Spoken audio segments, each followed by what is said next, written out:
Bonjour à tous. Bonjour à tous.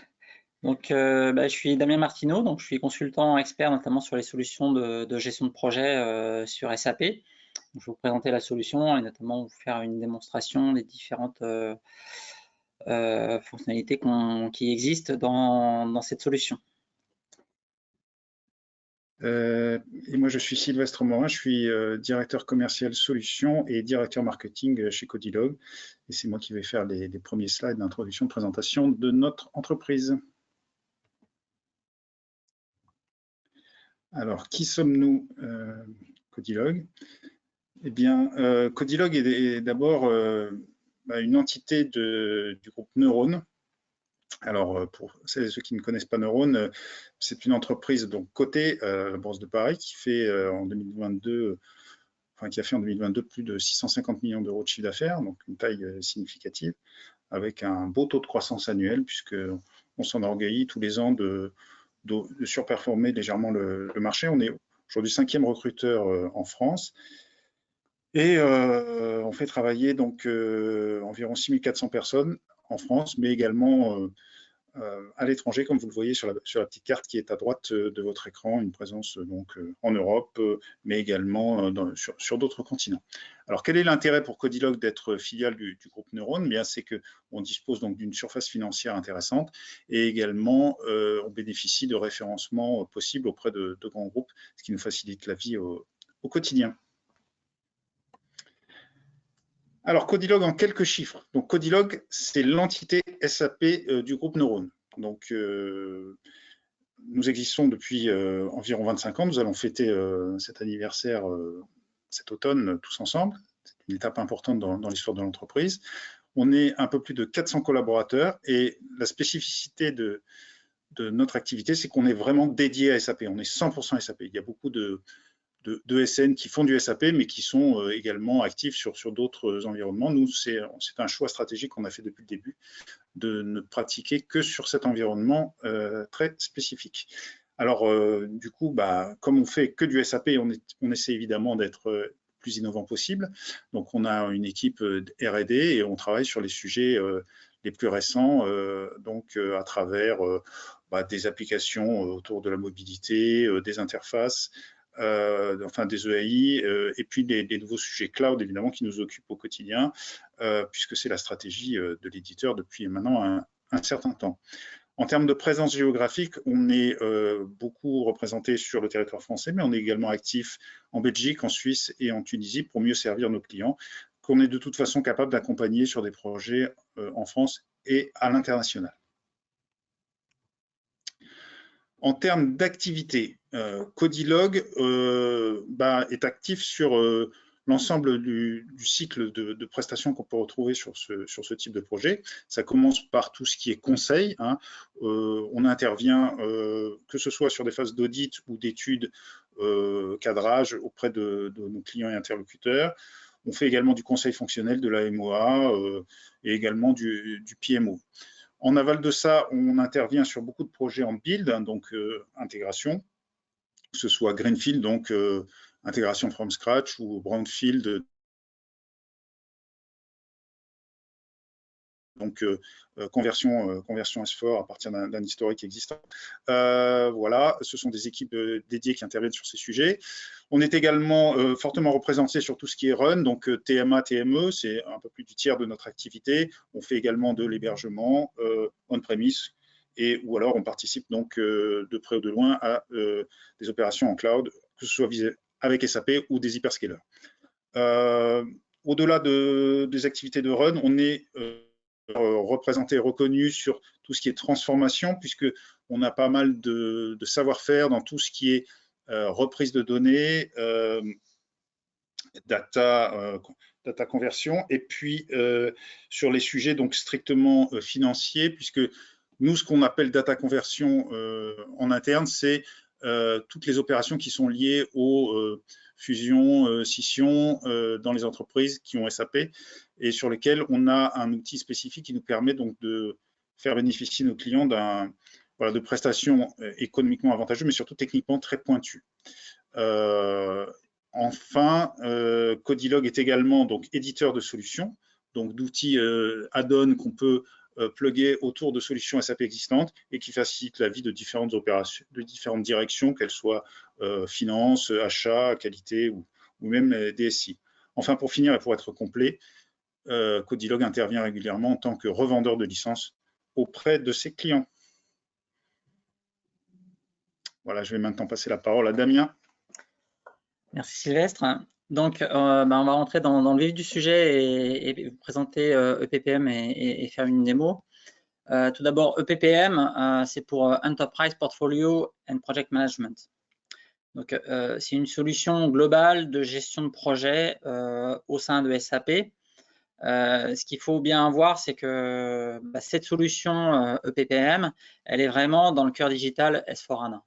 Quand vous achetez S4HANA, vous installez un système, vous convertissez votre système ECC, toutes les solutions, toutes les fonctionnalités que vous avez au niveau de EPPM sont disponibles et sont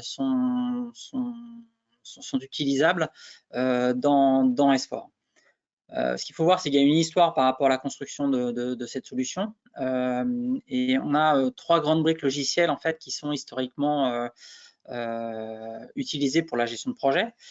Donc, beaucoup connaissent PS dans ECC, dans S4 ou autre, qui est la solution historique de gestion de projet avec les projets, les réseaux, etc. Il y a une solution qui s'appelle Portfolio and Project Management qui a été intégrée, qui était gérée initialement plutôt en add-on à un système ECC ou installé directement qui pouvait être sur un système annexe, qui adresse la gestion de portefeuille et la gestion de projet opérationnel. La troisième solution sur laquelle se repose EPPM, c'est Commercial Project Management, donc, qui adresse en priorité, on va dire, la gestion à l'affaire, mais qui offre des fonctionnalités de gestion de projet qui sont utilisables quels que soient les types de projets. Donc, l'ensemble de ces éléments ont été intégrés, validés, pour fonctionner et adresser l'ensemble du processus de gestion de projet. Ensuite, vous avez parfois aussi des choix qui sont faits de gestion de planning ou de gestion tierce sur de la gestion de projet. Celui qu'on connaît et qui est le plus connu, qui est Primavera, la solution d'Oracle. Ça peut être du MS Project, ça peut être du Visual Planning ou d'autres solutions, du Gantt Chart ou autres, qui vous permettent de gérer des plannings, des ressources ou autres fonctionnalités au niveau de la gestion de projet.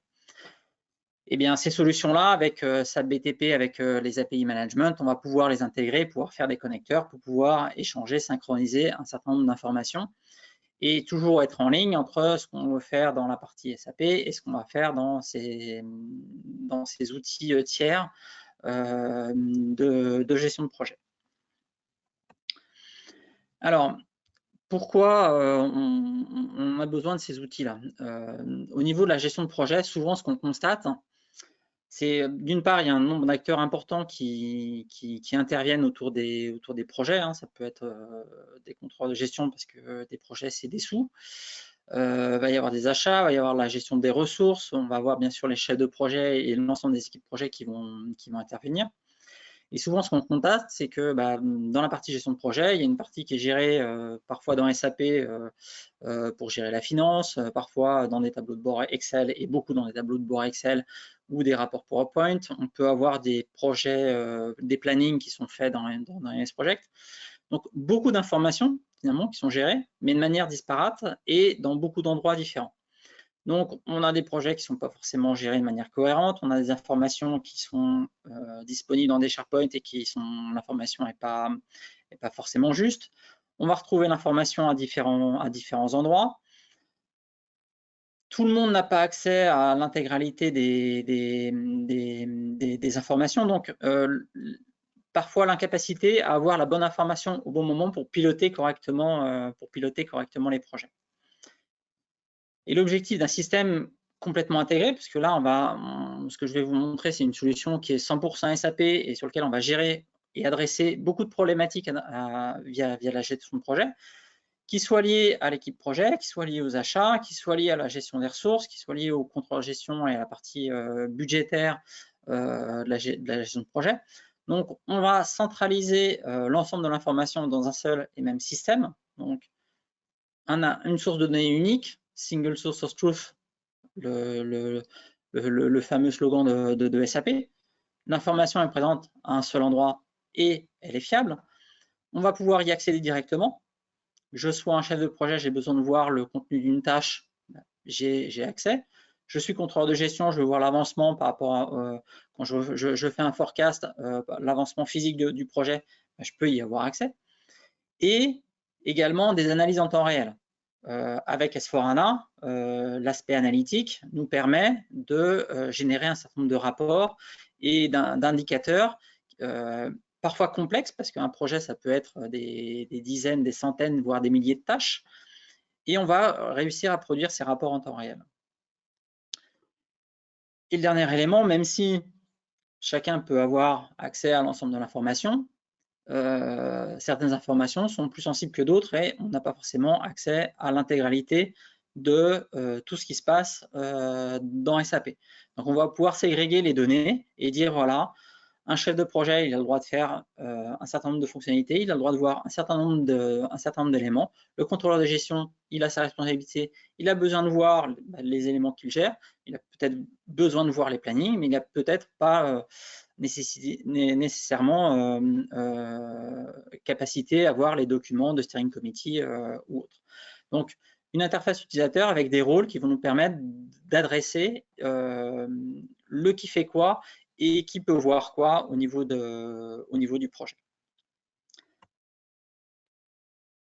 Les projets, on en a...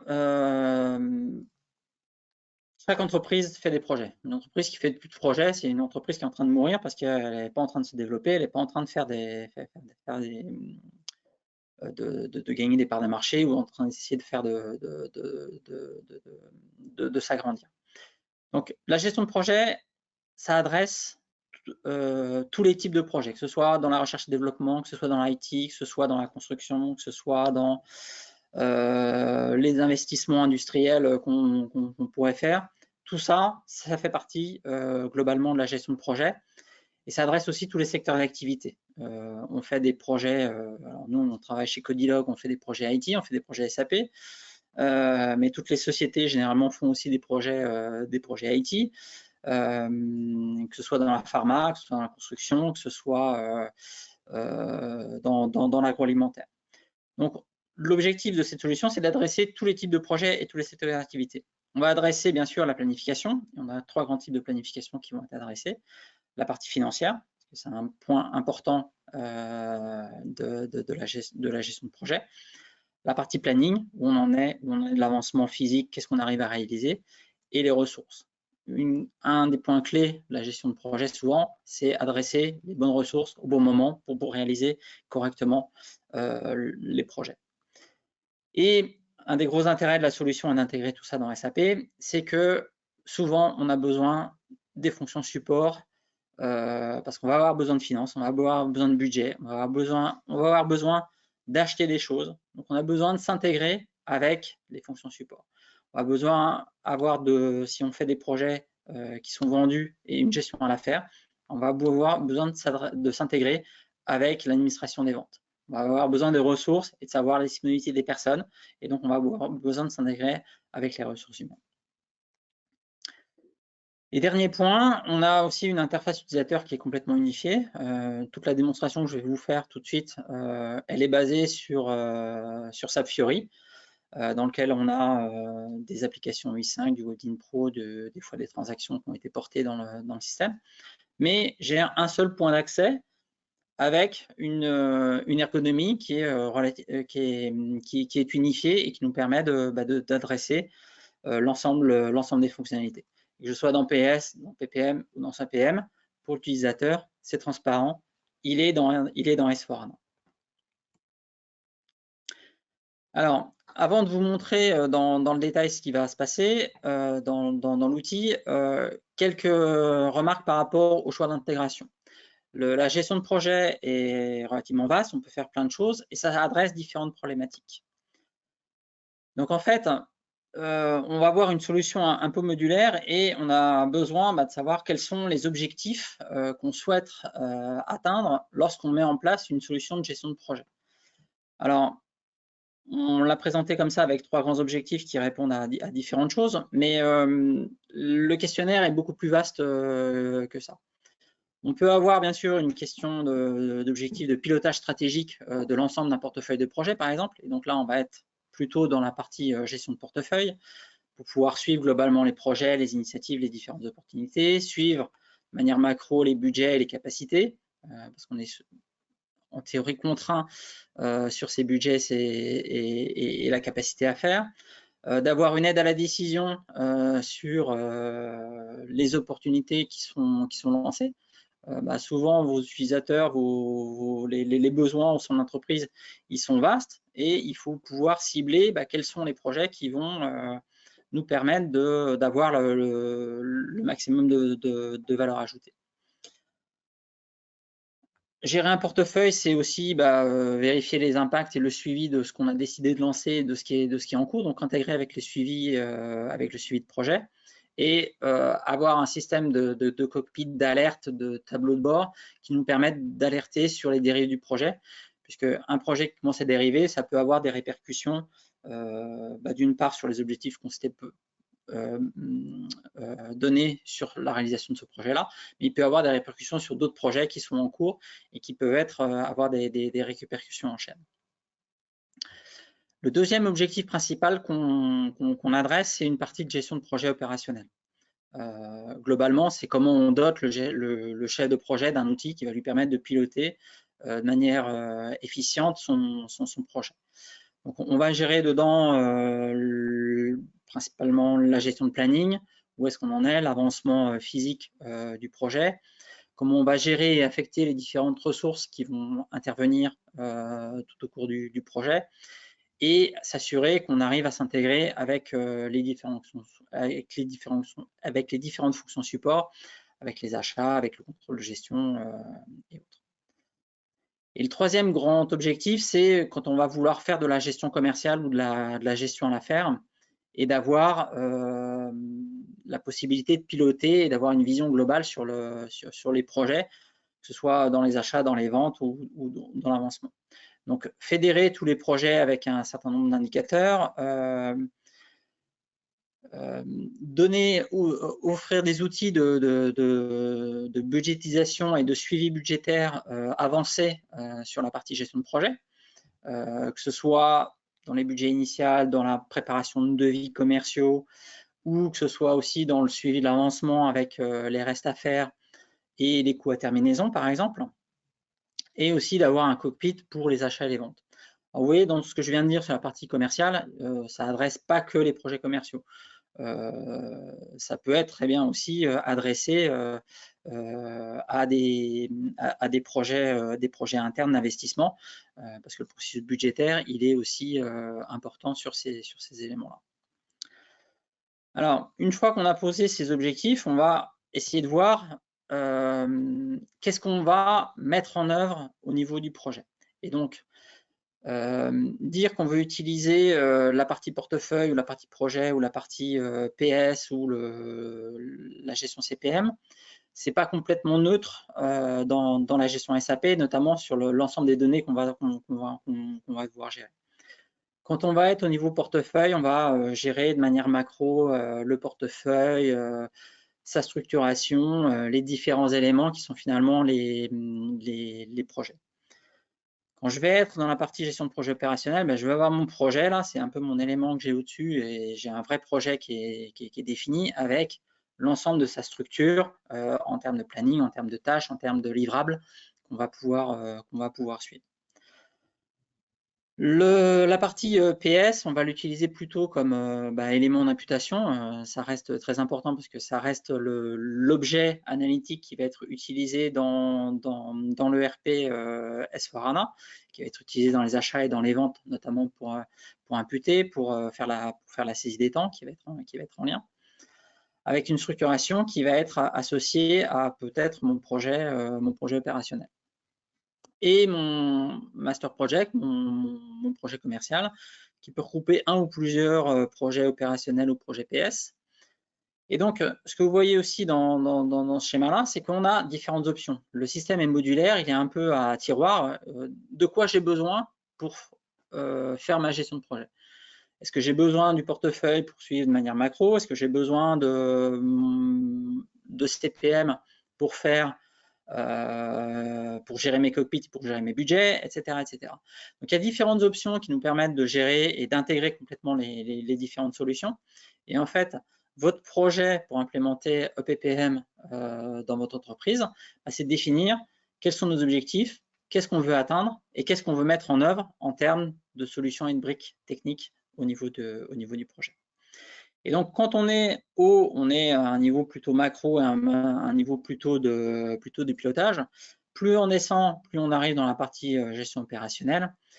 Et bien sûr, l'ensemble des opérations qui sont réalisées, l'ensemble des achats, des réceptions, des factures fournisseurs aux clients, elles sont remontées au niveau des projets PS, au niveau du projet opérationnel, au niveau du master project, en termes de création pour pouvoir piloter. Donc, on va passer à l'aspect, vous montrer dans l'outil effectivement comment ça se passe. Et ce qu'on va faire, c'est qu'on va suivre un peu, alors de manière très rapide, un projet depuis l'opportunité, depuis le portefeuille, au niveau de la planification, de l'exécution et de sa clôture. L'idée, c'est de vous montrer un peu tout le cycle projet dans SAP.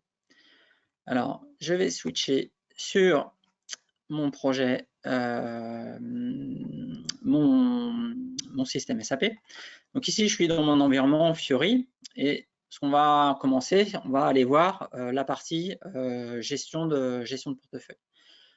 Donc des portefeuilles, on peut en avoir plusieurs parce qu'on peut adresser des problématiques, comme j'ai dit tout à l'heure, de R&D, de construction ou d'IT. Donc ici, par exemple, j'ai mon portefeuille de projet IT Codilog. Qu'est-ce que je vais retrouver à ce niveau-là? Je vais retrouver bien sûr l'ensemble des éléments qui constituent mon portefeuille, l'ensemble des projets qui sont en cours. Et ces projets, ils sont catégorisés suivant une structure, suivant des domaines. Et ici, je les avais catégorisés entre les projets SAP et les autres projets. Et vous avez tout de suite, par exemple ici, je vois que sur les projets d'implémentation SAP, j'ai 3 projets qui sont en cours, qui sont au niveau de mon portefeuille. Je vais aller voir dans le détail ce qui se passe au niveau de ces projets d'implémentation SAP et je vais ouvrir mon domaine qui est en fait une sous-décomposition de mon portefeuille. On va pouvoir structurer comme pour voir de manière plus ciblée l'ensemble des projets qui nous intéressent.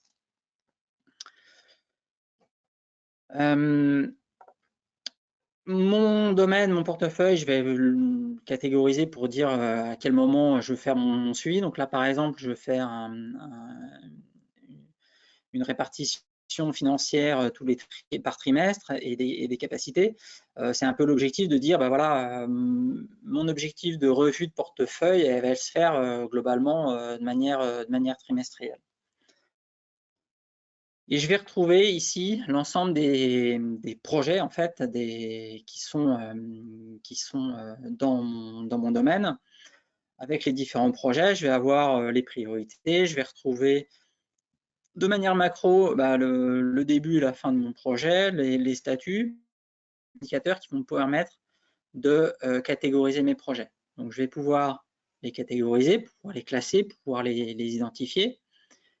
Je vais pouvoir avoir un certain nombre d'indicateurs qui vont me dire quel est le niveau de risque attendu sur ce projet, quelle est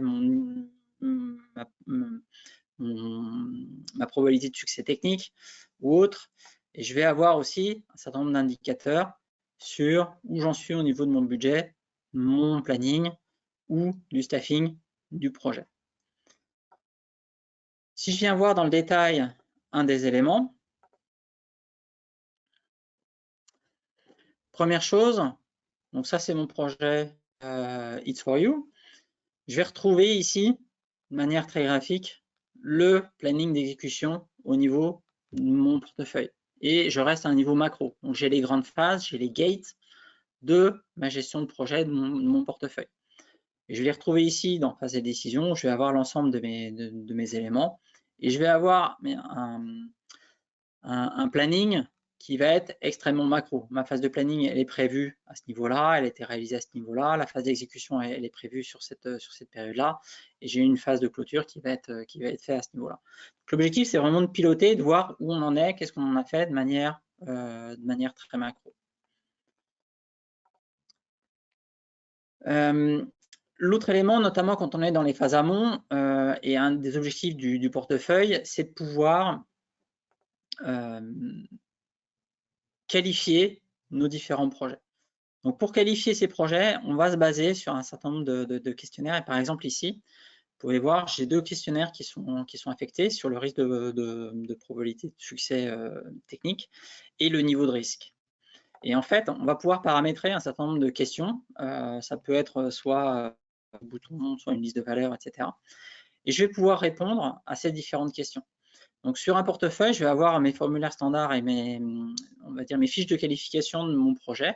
Donc là, je vais pouvoir rentrer un certain nombre de derrière, on pondère en fait la réponse à chacun de ces questions. Et par exemple, ici, j'ai une probabilité de succès technique qui était à 66. Si je change ici mon élément, bah, j'ai mis un risque qui était plus élevé, bah, mon probabilité de succès technique, il baisse automatiquement. De la même façon sur le risque, si je dis par exemple ici, la disponibilité, elle va être bonne, bah, je vais tout de suite changer la valeur de mon questionnaire. Et ici, mon risque dérivé est passé tout de suite de très élevé à juste moyen. Et j'ai pu avoir des indicateurs aussi assez visuels via des icônes et via des indicateurs de couleurs sur mon projet. Donc, premier élément, on a notre suivi de planning très macro. On qualifie, ça peut être aussi via les questionnaires, le projet. Ça peut être aussi, par exemple, lorsque les projets sont en exécution, j'ai implémenté, par exemple, un questionnaire de santé sur le projet, où est-ce qu'on en est en termes de santé financière, de santé de planning, etc., qui peut être aussi utilisé pour générer un indicateur. Et le troisième élément important, c'est la partie financière et de capacité, et on va toujours être dans une notion macro au niveau de mon projet. Donc ici, j'ai toujours une décomposition par trimestre, parce que je vais faire un suivi de mon projet dans le portefeuille au niveau macro, et je vais retrouver ma planification financière à ce niveau-là. Donc la planification financière, il y a d'une part les éléments que je vais estimer quand je vais commencer mon projet, ou quand je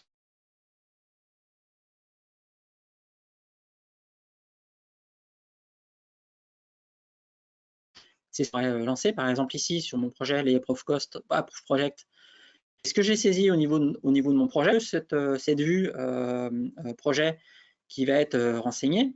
Et ensuite, je vais avoir une décomposition de mes coûts, de mes revenus en 2 niveaux. Par exemple, j'ai mes coûts internes qui sont décomposés en tant que project manager, consultant fonctionnel, consultant technique, avec les coûts estimés que j'ai initialement au niveau de mon projet. Puis bien sûr, à un moment donné, une fois qu'on a validé et qu'on a lancé les projets, ces projets, ils vivent. Et en fait, il y a d'autres éléments, et notamment ici, on est complètement intégré avec la solution S4, parce que les coûts planifiés que je vais avoir au niveau de mon projet opérationnel, je vais les retrouver à ce niveau-là, toujours suivant la même décomposition. Je vais retrouver mes revenus, je vais retrouver mes engagements, je vais retrouver mon réalisé. Par exemple ici, tout ce que j'ai fait en termes de saisie, pointage des temps, des coûts internes, ou des achats que j'aurais pu réaliser. Donc, je peux piloter et de manière en temps réel, avoir toutes les indications sur qu'est-ce que j'ai prévu initialement, qu'est-ce qui est planifié sur mon projet opérationnel et qu'est-ce qui est en cours en termes d'engagement, en termes de réaliser, etc. Et donc, avoir les indicateurs notamment sur les dépassements très rapidement pour avoir des alertes pour dire tel projet, on avait prévu, je sais pas moi, 100 000 € sur la partie gestion de projet, etc. On est déjà à 120 000. Il y a forcément des choses qui doivent alerter, qui doivent permettre d'anticiper les actions au niveau du portefeuille. Et assez rapidement, ici, je peux aussi, si je veux faire un zoom sur une catégorie, je peux très bien inverser très rapidement ma vue. Et mon project manager, j'ai vu que j'avais planifié tant, mes current plan cost, on voit qu'ils sont assez en dérivation par rapport à ce que j'avais prévu initialement, parce que j'avais prévu peut-être 120 000 au final, mais sur janvier, sur le premier trimestre et sur le deuxième trimestre, je suis assez en décalage et mes coûts réalisés. Alors, voici un aperçu assez rapide de la partie gestion de portefeuille. Ce qu'on va retrouver ensuite, si je ferme la partie financière, ce projet, tout à l'heure, je vous ai montré un schéma d'intégration où on va pouvoir voir l'ensemble des éléments. Donc, directement à partir de ma vision assez macro, je peux tout de suite aller voir ma vision commerciale ou de voir ma vision opérationnelle. Donc, ce qu'on va faire maintenant, c'est qu'on va aller voir le chef de projet, qu'est-ce qu'il va faire et comment il va piloter son projet. Donc, je vais switcher ici sur ma gestion de projet opérationnel.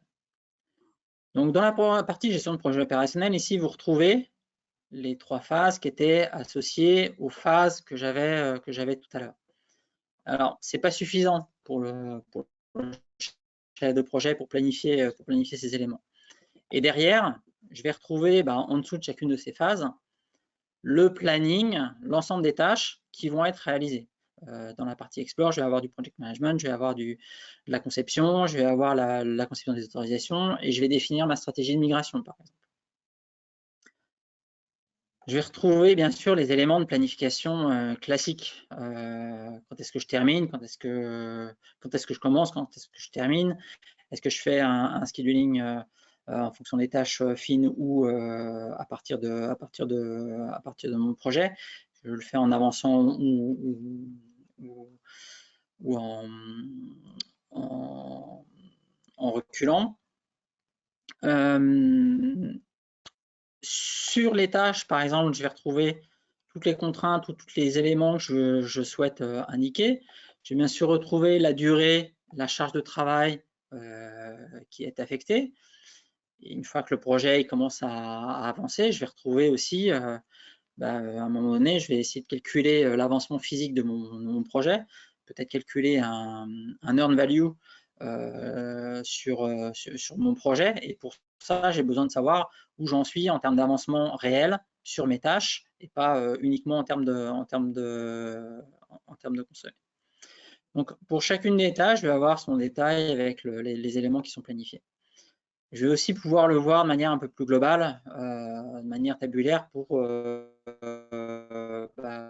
faire des mises à jour un peu plus aisées. Et je vais retrouver par exemple ici l'ensemble des charges de travail sur l'ensemble de mes tâches. Donc, je vois ici les charges qui sont planifiées sur chacune des tâches.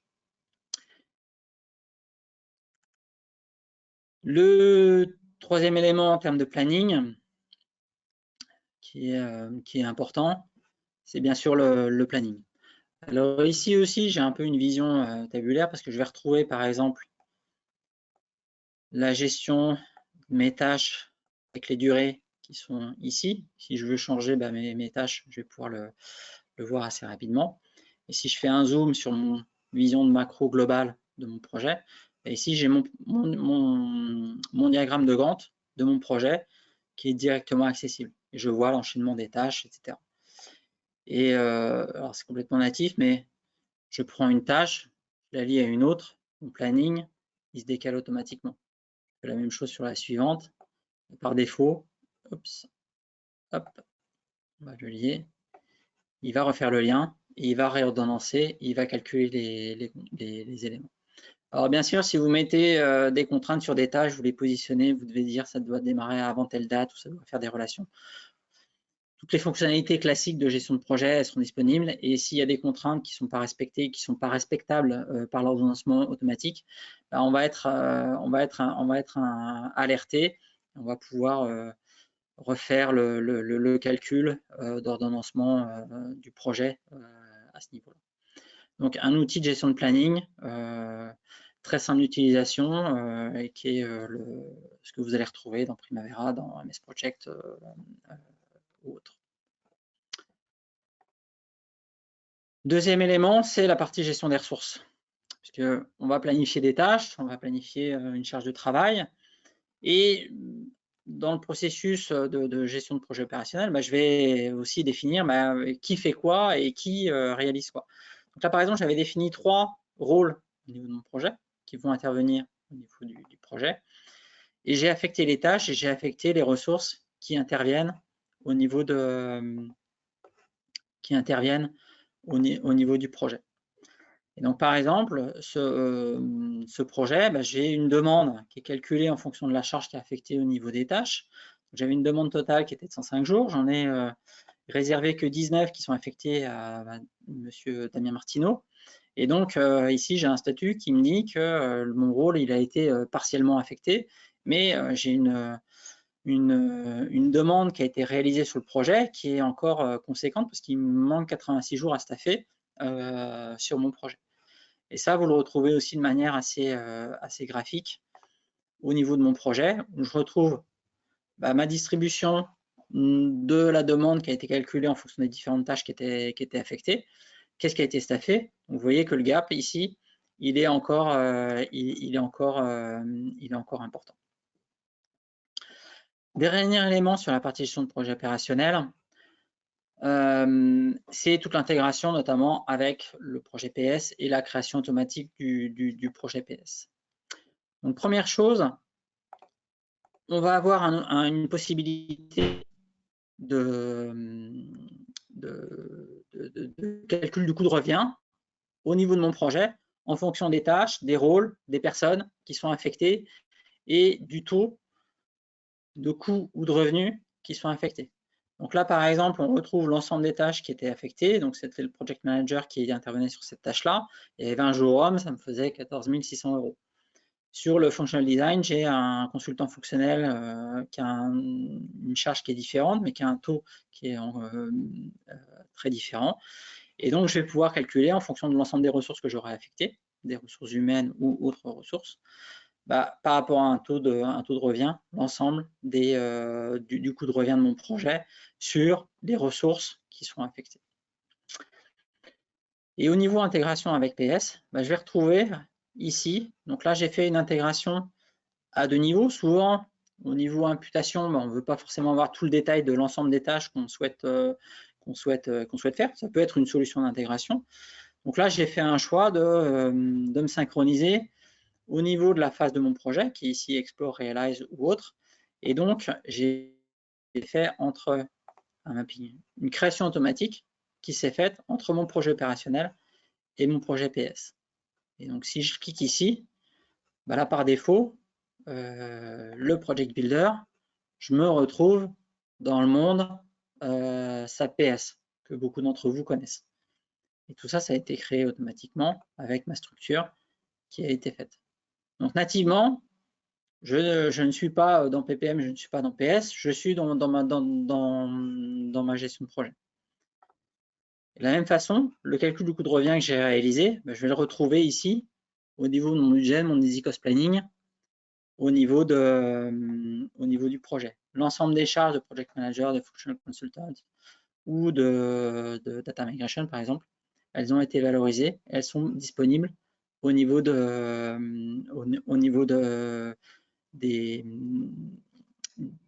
coûts planifiés au niveau de PS. Donc là, on a vu la partie structure, donc la partie planning, la partie gestion de ressources et la partie intégration avec PS et la comptabilité. Alors, je vais fermer un certain nombre des fenêtres ici. Hop. Donc, j'étais parti du portefeuille et puis j'ai fait quasiment toute ma gestion au niveau de mon projet. Je vais avoir aussi au niveau du chef de projet directement accès à mes projets, notamment un certain nombre d'indicateurs. L'idée, c'est de pouvoir piloter. Donc là, si je reviens, pour l'instant, j'ai un seul projet qui me soit affecté en termes qui soit actif. Et si je viens voir le détail, vous avez un peu le même planning qu'on a vu tout à l'heure, diagramme de Gantt, qui est un outil de reporting. Ce qu'on voit ici, c'est effectivement, on a de manière visuelle rapidement l'avancement qui est réalisé, donc j'ai un certain nombre de tâches qui sont faites ou autres.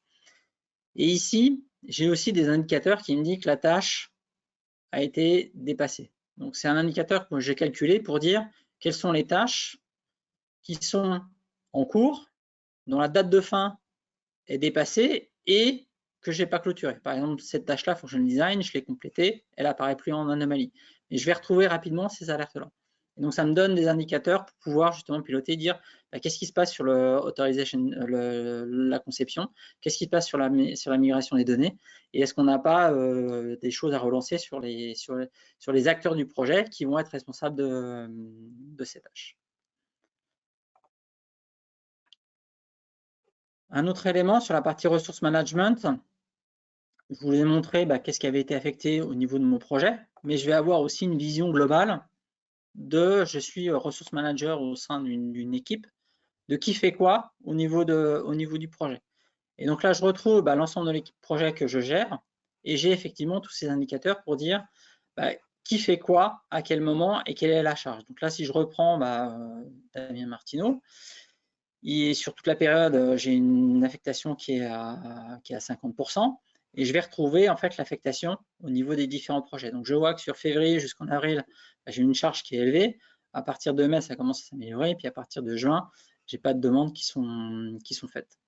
Et donc directement à partir d'ici, ça peut être aussi par rapport à ça qu'on va gérer les affectations sur les différents rôles. Et si par exemple je veux libérer de la charge, je peux le faire directement à partir de ça.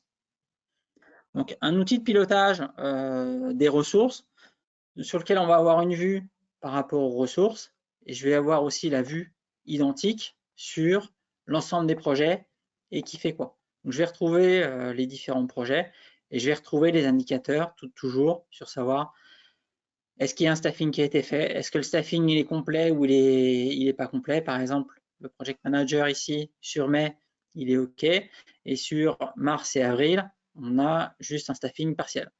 Le développeur sur ce projet-là, j'ai 0 staffing qui a été fait. Donc il y a certainement des actions à mener pour trouver les bonnes ressources, pour retrouver des ressources externes pour pouvoir gérer et piloter globalement nos projets. Alors, dernier élément dans la démo, et ensuite on passera aux questions-réponses, c'est vous montrer un peu la partie gestion de projet commercial, notamment les indicateurs qu'on va trouver à ce niveau-là.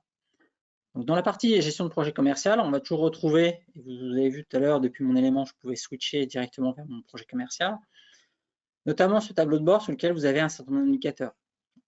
Si je prends mon projet ici, Stemmer, j'ai l'indicateur de l'avancement de mes coûts. Donc, j'avais planifié 14 kg et en réalisé, j'en suis à 7. Donc, j'ai un reste normalement sur mon budget de 6,800 € qui n'ont pas été dépensés. Et je vois que sur la partie recette, c'est équivalent, sauf que je n'ai pas facturé assez par rapport à ce que j'avais planifié. Et j'ai l'indicateur tout de suite par rapport à ma marge. Et directement à partir de ce cockpit-là, je vais pouvoir voir ma vue achat. Donc, c'est un cockpit qui mène directement vers l'ensemble des achats qui ont été réalisés sur mon projet. Donc, je vois toutes les commandes qui sont en cours, qui ont été terminées.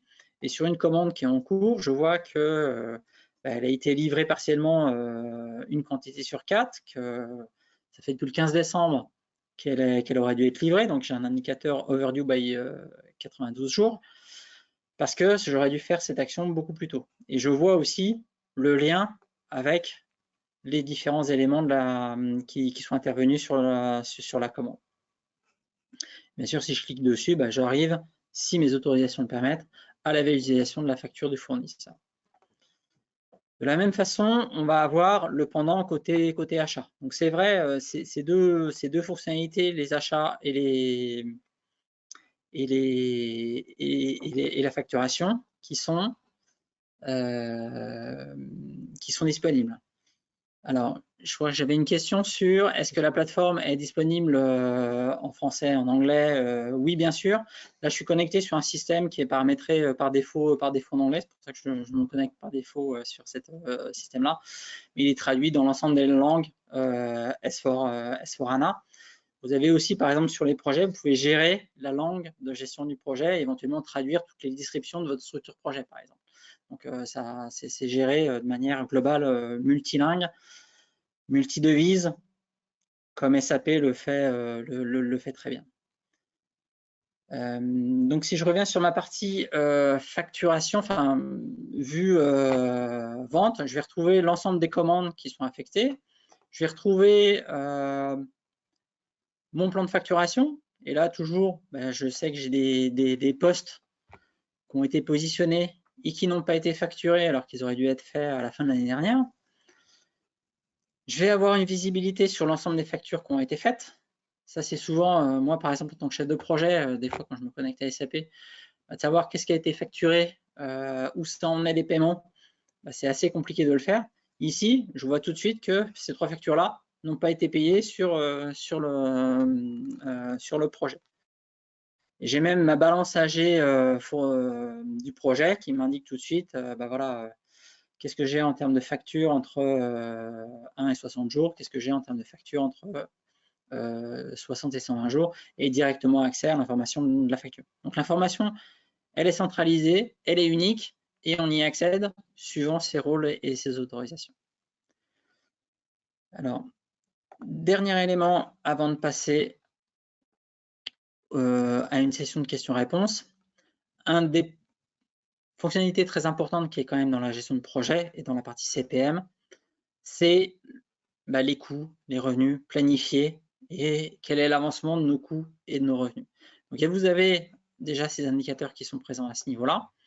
Et au niveau de mon tableau de bord projet, j'ai un graphe qui m'indique, on va descendre, sur mes coûts à terminaison, où j'en étais en décembre, où j'en étais en janvier, où j'en étais en février, où j'en étais en mars, comment ça évolue et comment je vais pouvoir piloter ces différents éléments. La gestion financière, je vais vous la montrer tout de suite. On va utiliser des fonctionnalités de planning, donc qui sont utilisées, c'est la technologie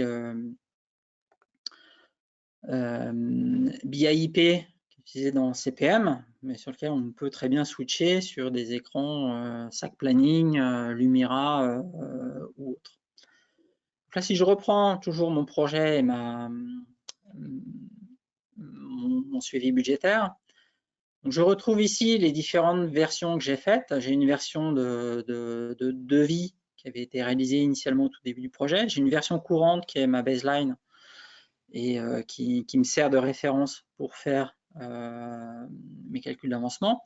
Et ici, j'ai 3 forecasts, et c'est un peu ce que vous voyez tout à l'heure dans le graphique. Le forecast que j'ai fait en novembre, le forecast que j'ai fait en janvier, le forecast que j'ai fait en février. Et en décembre, je vois que j'en avais pas fait, que j'étais en clôture et que j'en ai pas forcément. Et donc, si je prends ici juste ma version qui est en cours, je vois l'ensemble des coûts planifiés et des revenus et de la marge que ça va générer, et également mes coûts et mes revenus à terminaison. Et la planification, elle se fait de manière intégrée avec l'ensemble des taux horaires, des articles et des coûts standards qu'on va utiliser. Et elle se passe en standard avec Analysis for Office dans BI, sur lequel on va réaliser la planification. Donc, par exemple, ici, vous retrouvez ma structuration de projet. Donc, ça, c'est mon projet PS qui est affecté à mon projet. Si je regarde la planification d'un des éléments, je vais retrouver ici les types de ressources qu'on peut gérer. Ça peut être des activités, ça peut être des frais, ça peut être des articles, ça peut être plein de choses.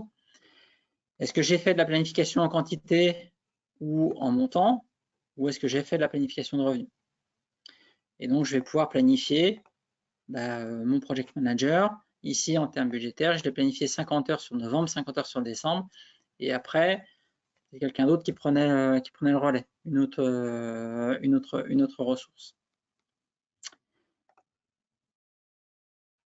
Et tout dernier, montre le forecast, parce que bien sûr, on fait une planification et derrière, on souhaite voir l'avancement des coûts et des revenus et quelles sont ma vision à terminaison du projet.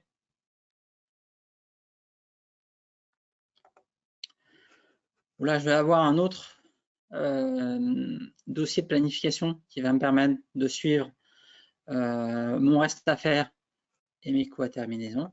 Et si je reprends mon élément OTP que j'avais montré tout à l'heure, au niveau des coûts, je vais retrouver ce que j'avais planifié initialement. Je vais récupérer mon réalisé. Je vais avoir éventuellement tout ce qui est en cours en termes de change request, parce que j'ai des demandes clients qui sont en cours ou j'ai changé le périmètre de mon projet, mes engagements, et piloter quel est mon reste à faire, quel est mes coûts à terminaison. Et donc de pouvoir reporter par rapport à ce qui va se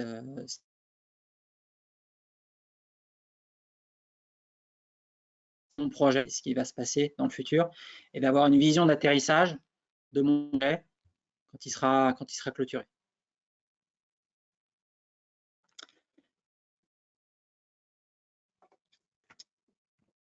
Dernière petite chose, la solution S4HANA, c'est une solution qui est gérée par SAP, qui est maintenue. Il y a une roadmap, il y a beaucoup de cours de développement qui sont réalisés, et c'est une solution qui est réellement vivante au niveau du portefeuille SAP. J'avais une question, ce type de solution peut-il convenir pour gérer les essais cliniques d'un labo pharmaceutique? Alors oui, tout à fait, on va gérer différents types de projets. Après, est-ce que c'est le planning de ces essais? Est-ce que c'est les achats, les ressources? On va pouvoir gérer, ça s'adresse vraiment, et ça a été mis en œuvre dans, alors vous pourrez demander à SAP, mais dans beaucoup de secteurs d'activité et dans beaucoup de cas de gestion différentes. L'approche qu'il faut avoir aussi par rapport au projet, c'est bien spécifier quels sont les objectifs qu'on souhaite mettre en œuvre quand on fait un projet PPM pour partir sur les bonnes briques et ne pas implémenter des choses qui ne vont pas servir, et inversement, pas rater des fonctionnalités dont vous avez réellement besoin. Est-ce qu'il y a d'autres questions?